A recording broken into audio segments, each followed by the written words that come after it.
मी आज हे पत्र महाराष्ट्र राज्याचे माननीय मुख्यमंत्री श्री देवेंद्रजी फडणवीस यांना दिलं.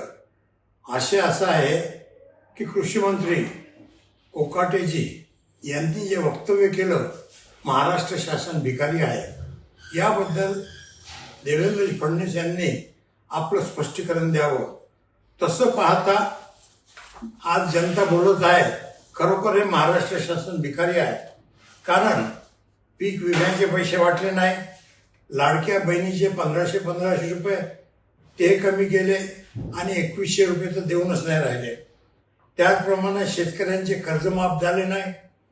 अतिवृष्टीमध्ये कोणत्याही प्रकारचे महाराष्ट्रात पैसे वाटले नाही किंवा दिलासा मिळाला नाही. सुरू असलेल्या योजना बंद आहे. राज्यामध्ये घरकुल योजना अर्धवट सुटलेल्या आहे आणि म्हणून हे शासन खरोखर भिकारी आहे का, हा प्रश्न निर्माण झालेला आहे. मुख्यमंत्र्यांनी आपले स्पष्टीकरण ताबडतोब द्यावे.